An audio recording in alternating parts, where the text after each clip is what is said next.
صلی اللہ تعالی علیہ وعلی آلہ واصحابہ وبارک وسلم تسلیما کثیرا اما بعد فاعوذ باللہ من الشیطان الرجیم بسم اللہ الرحمن الرحیم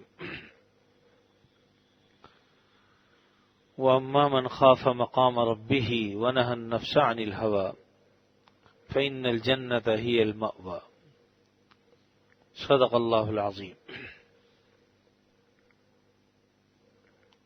حاضرین محترم، قرآن مجید کی ایک آیت تلاوت کی گئی ہے۔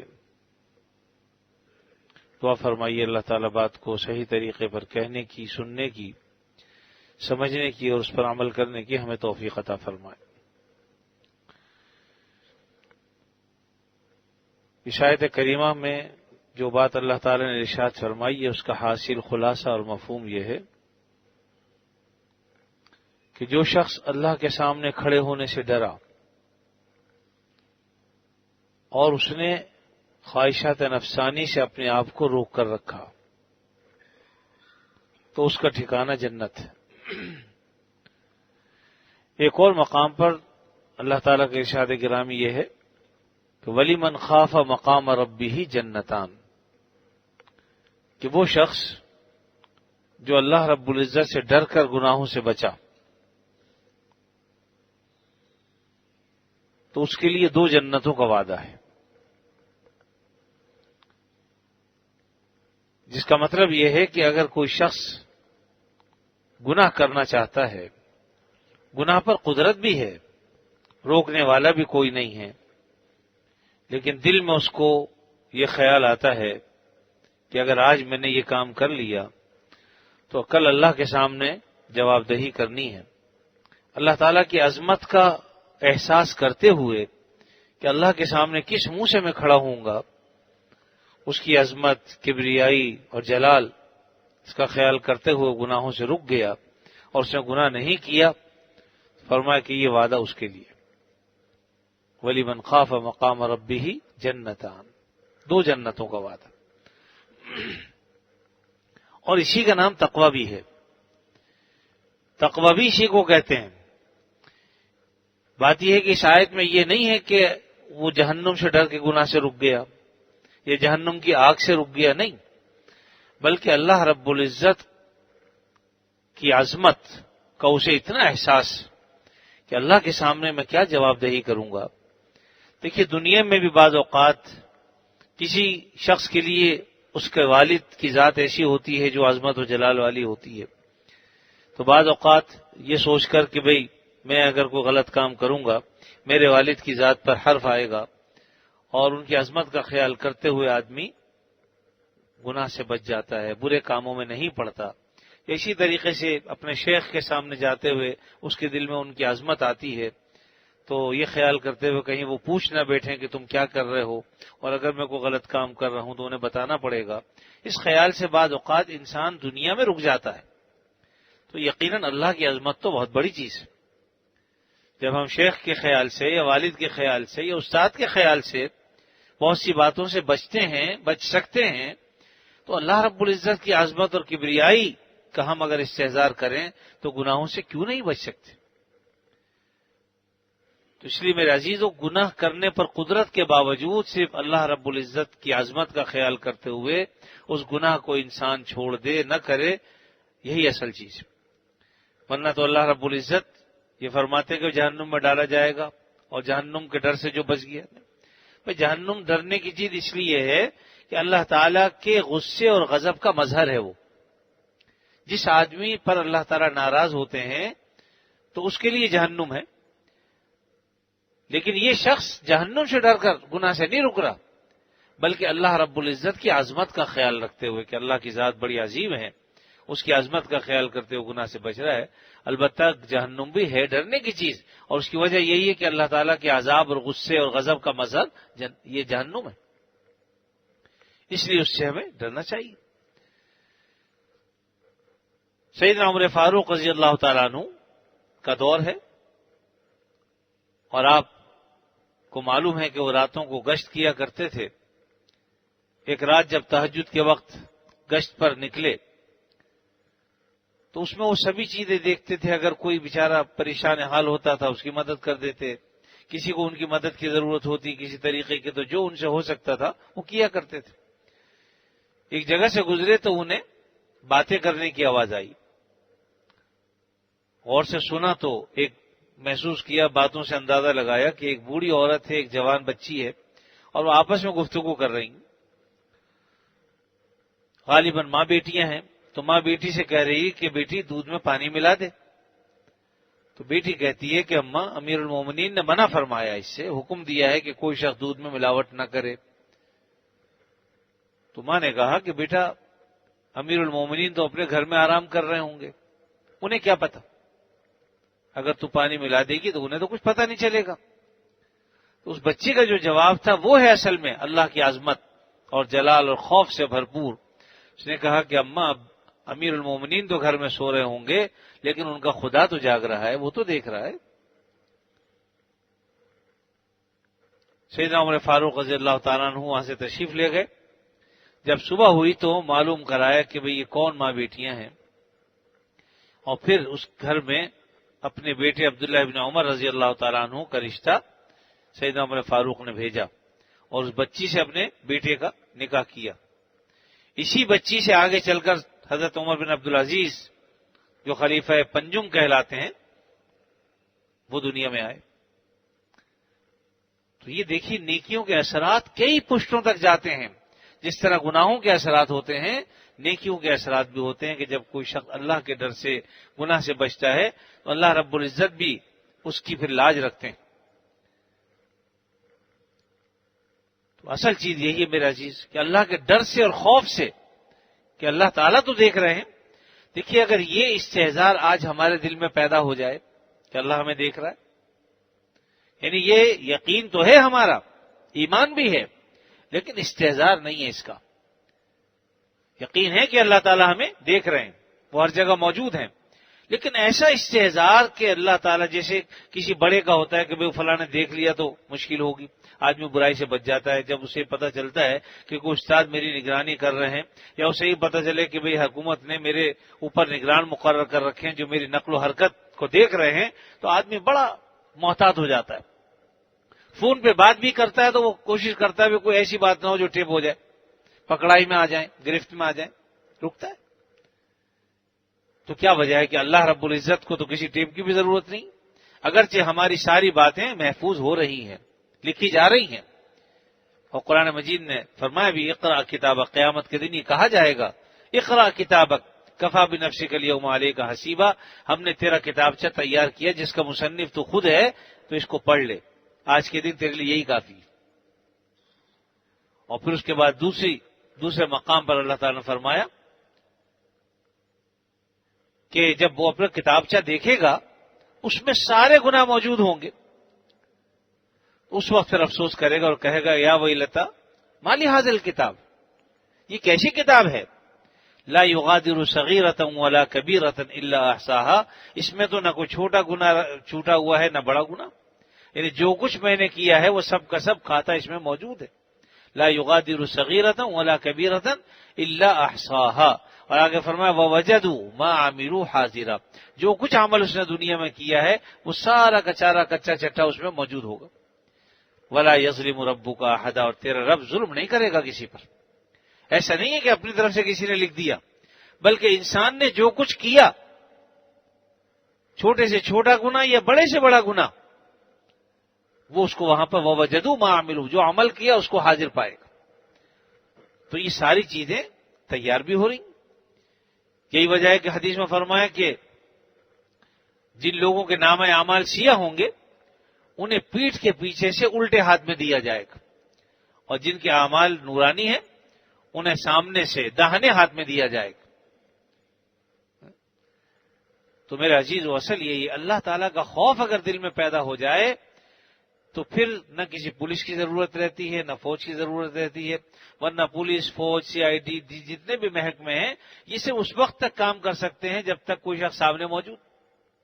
دن کی روشنی میں کوئی موجود ہے, لیکن رات کے اندھیروں میں تنہائیوں میں تو کوئی پولیس والا نہیں ہوتا.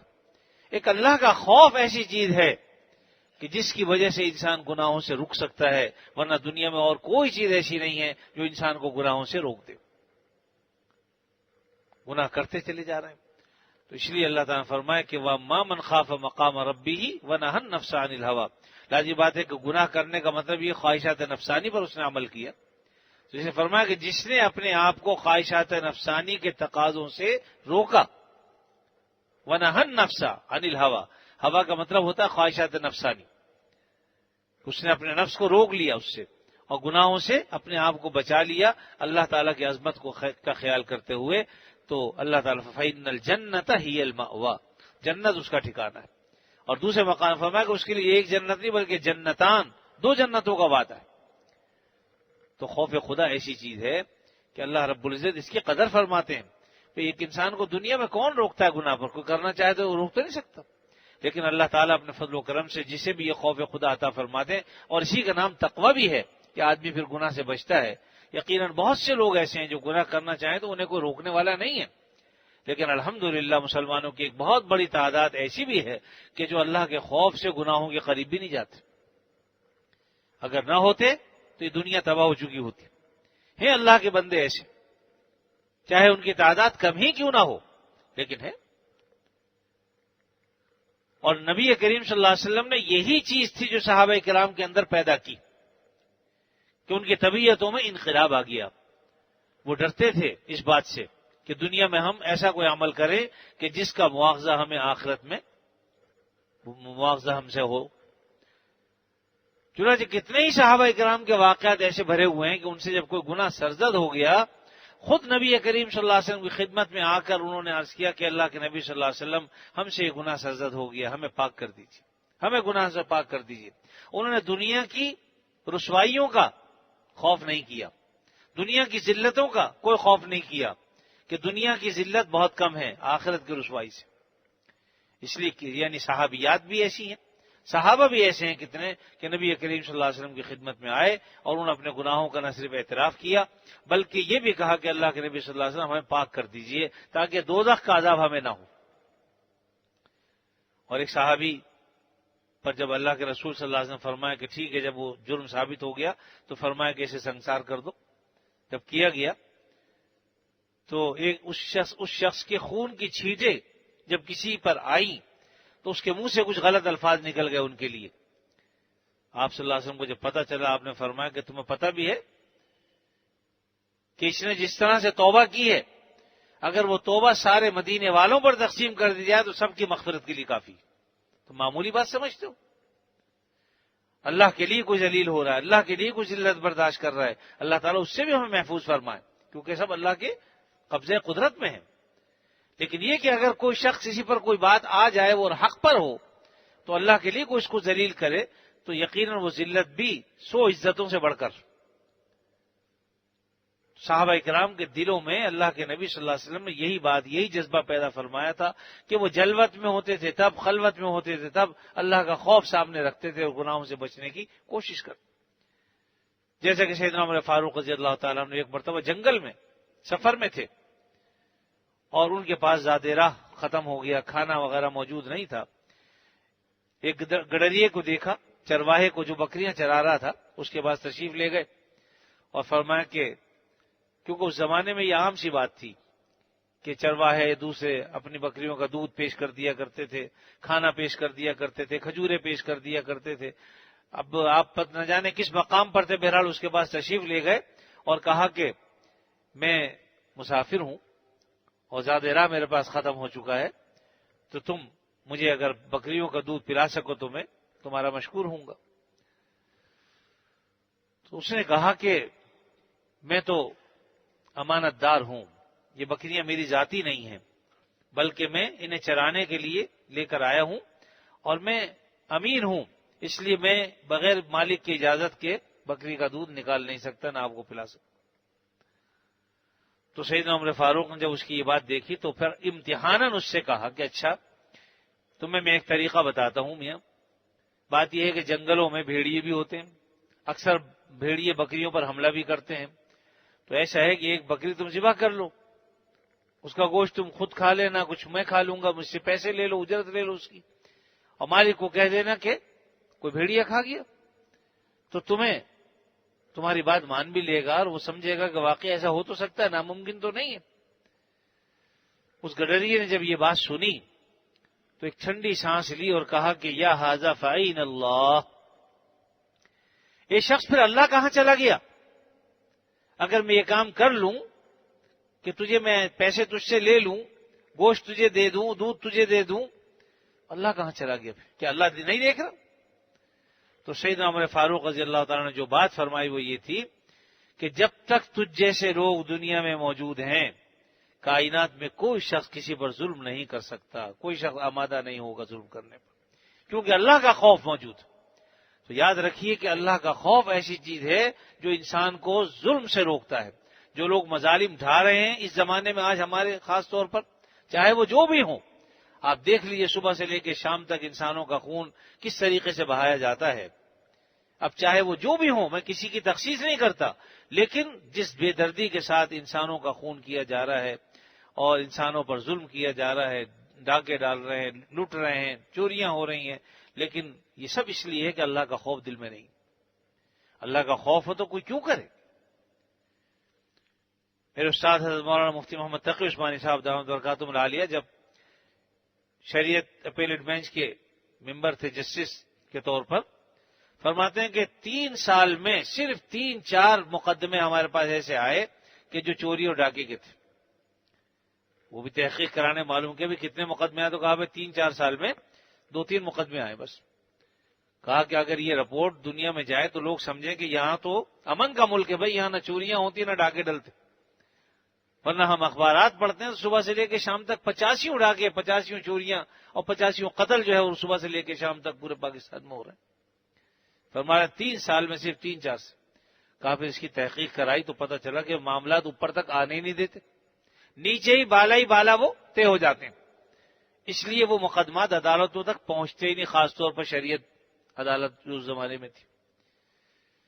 فرماتے ہیں کہ غالباً 3 سال میں ایک ڈاکے کا کیس آیا ہمارے پاس کہ وہ شخص کویت سے آیا تھا، رات کو 3-4 بجے کا وقت تھا، بیچارہ وہاں سے ایئرپورٹ سے ٹیکسی میں گھر جا رہا تھا۔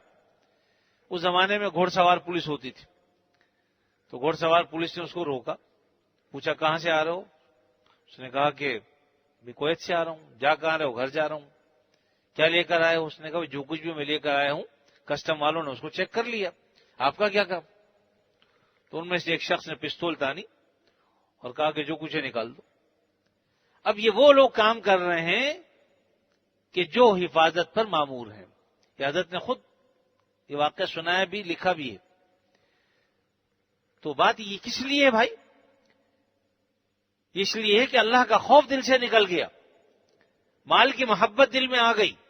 اب اس کے لیے چاہے کسی انسان کو مارنا پڑے، کسی کا گلا کاٹنا پڑے، کسی کو لوٹنا پڑے، بھلے سے کچھ بھی ہو جائے، اس ایک شخص کی وجہ سے 10 گھر کے لوگ برباد ہو جائیں چاہے، لیکن اللہ کا خوف چونکہ نہیں ہے اس لیے یہ سارے مظالم ہو رہے ہیں۔ یاد رکھیے کہ شیطان انسان کو ورغلاتا ہے، بہکاتا ہے۔ ایسا نہیں ہے کہ بڑے بڑے کام شروع میں کرا دیتا، نہیں، ابتدا چھوٹے چھوٹے کاموں سے کرتا ہے وہ۔ آپ نے دیکھا وہ بچے ہیں کوئی چیز باہر سے اٹھا کے لے آئے، اب ماں باپ نے اس پر گرفت نہیں کی، کہاں سے لایا تھا کہ وہ انڈا مرغی کا اٹھا لایا، لیکن لا کے گھر میں رکھ لیا، چلو بھائی رکھ دو فریج میں۔ اگر اس پر وہ داروگیر کرتے کہاں سے لائے، کس کی مرغی کا انڈا ہے، کیوں لائے تم، کسی کی چیز سے تم نے کیوں اٹھائی، تھوڑی سی اس کو سختی کرتے تو بچہ عادی نہ ہوتا۔ تو آج تو مرغی کا انڈا لایا، کل کوئی اور چیز لے کے آئے گا، پرسوں کوئی اور چیز لائے گا، آہستہ آہستہ عادی ہو جائے گا، پھر ڈاکے ڈالنا شروع کر دے گا۔ نتیجہ یہ تو شیطان شروع میں انسان کو چھوٹی چھوٹی چیزوں کی طرف مائل کرتا ہے، اور جب وہ مائل ہو جاتا ہے تو پھر بڑی چیز کی طرف اس کو مائل کرتا ہے کہ میاں یہ کر لے۔ جب تو 3-4 کام تو نے پہلے کر لیا، اس وقت تجھے اللہ کا ڈر نہیں ہوتا، اب کیوں اللہ کا ڈر؟ لہذا انسان پھر یہ کام کرنا شروع کر دیتا ہے۔ ابھی کل کے اخبار میں آپ نے پڑھا ہوگا کہ ایک خاتون شیطان کی پجارن کے نام سے جو امت میں پہلے پیج پر، رنگین پیج پر جو آتا ہے، ایک عورت ہونے کے باوجود وہ، لیکن وہ شیطان کی پوجا کرتی، آگ کی پوجا کرتے ہوئے دکھایا بھی اس کو، اور شیطان نے اس کو اسی کو مسخر کر رکھا ہے، اس کے لیے سب کچھ وہی۔ اس کام میں اس کا شوہر بھی شریک، تو اس نے 22 قتل تک کا تو اعتراف کیا کہ 22 تک تو میں نے گنے، اور یہ کام کیوں کرتی تھی؟ شیطان کو خوش کرنے کے لیے فقط، اور کچھ نہیں، صرف اس لیے کہ شیطان راضی ہو جائے۔ وہ اپنے آپ کو کھلم کھلا کہتی میں شیطان کی پجارن ہوں، اس کو پوچھتی ہوں، اس کی عبادت کرتی ہوں، اور یہ کام میں اس لیے کرتی ہوں شیطان میرے سے خوش ہو جائے۔ چنانچہ اس نے کہا 22 تک تو میں نے گنا، اس کے بعد گنتی چھوڑ دی کتنے قتل کیے، اور اس نے کہا کہ اگر میں اب بھی بری ہو گئی، چھوٹ گئی، تو پھر یہی کام کروں گی۔ اللہ کا خوف جب دل میں نہ ہو تو جو چاہے انسان کرے، اس میں پھر کیا مسلمان کیا غیر مسلم۔ آج مسلمانوں کا حال ہمارے سامنے ہے۔ اس لیے میرا عزیز ہو، اللہ کا خوف دل میں پیدا کرنے کی ضرورت ہے، کہ دل میں اگر اللہ کا خوف آ جائے تو پھر انشاءاللہ پھر آدمی جلوت میں بھی اللہ سے ڈرتا ہے، خلوت میں بھی ڈرتا ہے، وہ بیوی کا حق ادا کرتے ہوئے بھی اللہ سے ڈرے گا، بچوں کے حقوق کے سلسلے میں بھی اللہ سے ڈرے گا، ہر کام ہر معاملے میں اللہ سے ڈرے گا۔ لیکن خدا نہ کرے اگر دل سے خوف خدا نکل جائے، پھر وہ ظالم بن جاتا ہے، پھر انسان اپنے آپ کو خدا سمجھنے لگتا ہے کہ مجھے کون پوچھنے والا ہے۔ اللہ کی لاٹھی ہے بے آواز، جب اللہ کی لاٹھی پڑتی ہے تو پھر اس وقت پھر آدمی لاکھ توبہ کرے، لیکن پھر جب پڑھنی شروع ہو جاتی ہے تو پھر بچت نہیں۔ اس لیے میرا عزیز اللہ تعالیٰ کا خوف ہم اپنے دل میں بٹھائیں، اور اس کا طریقہ یہ کہ ایک تو قرآن شریف کا مطالعہ کریں، آسان ترجمہ قرآن مجید لے کر تھوڑا تھوڑا سا پڑھیں، ایک رکوع آدھا رکوع، ضروری نہیں ہے کہ ایک پاؤ یا آدھا پارا پڑھیں، تھوڑا تھوڑا قرآن مجید لے کر ہم قرآن مجید کو سمجھیں، پڑھیں، اور اس کا ترجمہ پڑھیں، پھر تھوڑی سی تفسیر پڑھیں۔ لمبی تفسیر چاہیے معرف القرآن پڑھ لیجیے، مختصر چاہیے تو حضرت تقی عثمان صاحب کا آسان ترجمہ قرآن مجید پڑھ لیجیے، تو ہمیں یہ پتہ چلے گا کہ اللہ کی کتاب ہم سے کیا تقاضا کرتی ہے۔ آج ہمیں تو یہی نہیں پتا کہ اللہ کی کتاب ہم سے تقاضا کیا کرتی، اس لیے ہمیں نہیں پتا، کیونکہ یہ کتاب تو ہمارے لیے نازل ہوئی ہے۔ فریج خریدتا ہے تو آدمی چھوٹی سی بک لے کے آتا ہے اس کے ساتھ کہ اس کا استعمال کیسے کرو گے، صحیح طریقے سے استعمال کرو گے تو تم اس کو دیر تک استعمال کر سکتے ہو۔ ایک ایئر کنڈیشن خریدتا ہے، کچھ اور چیز چھوٹی سی چھوٹی خریدتا ہے تو اس کے اندر بک ہوتی ہے چھوٹی سی۔ اسی طریقے سے اللہ نے ہمیں پیدا کیا ہے تو ہمارے ساتھ قرآن مجید نازل فرمایا کہ بھئی تم اپنی ہدایت کے لیے تم اپنے آپ کو کیسے ٹھیک کرو گے، اس کے طریقے اصول ہم نے قرآن مجید میں بیان کر دیے ہیں، اور احادیث میں اس کی تفاصیل ہیں۔ لہذا تم قرآن و حدیث کو، ایک ہاتھ میں قرآن کو رکھو، دوسرے میں حدیث کو رکھو، تو قرآن و حدیث کو سمجھنے کے لیے پھر رجال اللہ والوں کی ضرورت ہوتی، ان کو بھی ساتھ میں رکھو، کیونکہ کتاب اللہ بھی خود سے سمجھ میں نہیں آتی جب تک رجال اللہ نہ ہو۔ تو یہ دونوں سلسلے ہیں، کتاب اللہ کو رجال اللہ سے سمجھو، اور رجال اللہ وہ ہونے چاہیے جو کتاب اللہ کو سمجھے ہوئے ہوں۔ تو جب یہ معاملہ ہوتا ہے تب انسان کی اصلاح شروع ہوتی ہے، تب انسان جو ہے وہ سیدھے راستے پر چلنا شروع ہوتا ہے، اور اللہ تعالیٰ کا جب خوف آ جاتا ہے، کتنے لوگ اللہ تعالیٰ کے خوف کی وجہ سے، حالانکہ وہ قدرت رکھتے ہیں برائی پر، رشوت لینے پر، سب چیزوں پر، لیکن اس کے باوجود اس لیے دیتے کہ اللہ کا خوف دل میں ہوتا ہے۔ تو اس لیے میرے عزیزو، نہ پولیس جرائم کو روک سکتی ہے، ہونی تو چاہیے، وہ ایک الگ بات ہے، لیکن اگر ان کے دل میں بھی خدا کا خوف ہوگا تو جرائم رکیں گے، لیکن اگر خدا کا خوف نہیں ہوگا تو پھر وہ حال ہوگا جو میں نے ابھی بیان کیا، جیسے کہ ہمارے سامنے ہے۔ اب اللہ ماشاء اللہ وہ اکا دکا کوئی ہو تو ہو، ورنہ عام طور پہ عموم یہی ہے، اکثریت ایسے لوگوں کی جو ظلم کرتے ہیں، زیادتیاں کرتے ہیں، اور پھر اس ظلم اور زیادتی کو مانتے بھی نہیں، ٹھنڈے پیٹوں جو ہے وہ ہضم کر جاتے ہیں۔ تو اس لیے میں ہوں یا آپ ہوں، اللہ تعالیٰ کا خوف دل میں پیدا کرے، اور اللہ تعالیٰ کا خوف پیدا ہوتا ہے اللہ والوں کی صحبت سے، اللہ کے نیک بندوں کے بعد اٹھنے بیٹھنے سے۔ ہمیں دین کا علم ہی نہیں، پتہ ہی نہیں دین ہم سے کیا تقاضے کرتا ہے۔ یہی وجہ ہے کہ آج کوئی ملنگ جا رہا ہوگا چمٹا بجاتے ہو تو اسے بھی اپنے دین کا پتہ ہوتا ہے، لیکن ہمیں اپنے دین کے بارے میں کچھ علم نہیں۔ اس لیے میرے عزیزو، ہمیں اپنی پوری کوشش کرنی چاہیے کہ ہم راہ راست پر چلنے کے لیے کتاب اللہ کو پڑھیں، سمجھیں صحیح طریقے پر، اور پھر اس کے بعد سمجھ کر عمل کرنے کی کوشش کریں۔ اللہ تعالیٰ اپنے فضل و کرم سے ہمارا حامی و ناصر ہو، اور جتنے بھی مظالم اس وقت دنیا میں جاری ہیں اس کے لیے دعا بھی کریں کہ یا اللہ اپنے فضل و کرم سے انہیں اپنا خوف نصیب فرما، تاکہ یہ جو ظلم کی دنیا ہے اللہ تعالیٰ اس کو جو ہے وہ ظلم سے ہٹا کر عدل و انصاف پر اللہ کھڑا کرے. اور یقیناً اس میں دیکھیے جب تک ہم درست نہیں ہوں گے ہمارے حکمران بھی درست نہیں ہوں گے. اس بات کا انتظار مت کیجیے کہ وہ ٹھیک ہوں گے تو ہم ٹھیک ہوں گے. ہم اپنے آپ کو ٹھیک کریں. اگر اپنے آپ کو ٹھیک کر لیا تو انشاءاللہ وہ بھی اللہ نے چاہا تو پھر وہ اللہ کی ذمہ داری ہے ان کو ٹھیک کرنا. اللہ تعالیٰ مجھے بھی آپ سب کو راہ ہدایت پر چلائے اور صراط مستقیم پر چلنے کی توفیق عطا فرمائے. وآخر دعوانا الحمدللہ رب العالمین. الحمدللہ رب العالمین والعاقبۃ للمتقین والصلاة والسلام علی رسولہ الکریم سیدنا مولانا محمد وعلی آلہ واصحابہ اجمعین. لك الحمد على ما قضيت ولك الشكر على ما أعطيت تباركت ربنا وتعاليت. نستغفرك اللهم من جميع الذنوب والخطايا ونتوب إليك. لا ملجأ ولا منجا ولا ملتجا منك إلا إليك. اللهم إنا نعوذ برضاك من سخطك وبمعافاتك من عقوبتك وبك منك لا نحصي ثناء عليك أنت كما أثنيت على نفسك برحمتك يا أرحم الراحمين. اے اللہ اپنے فضل خاص سے ہمارے گناہوں کو معاف فرما، ہمیں عافیت نصیب فرما، ہر شر سے فتنے سے اللہ ہماری حفاظت فرما، اپنی ذات کا خوف ہمیں عطا فرما، اپنی ذات کی عظمت ہمیں نصیب فرما. یا اللہ اپنے فضل و کرم سے ہمیں گناہوں سے بچنے کی توفیق عطا فرما. گناہ چھوٹے ہوں یا بڑے، گناہ تو گناہ ہی ہیں جس کا مطلب اللہ کی نافرمانی ہوتا ہے.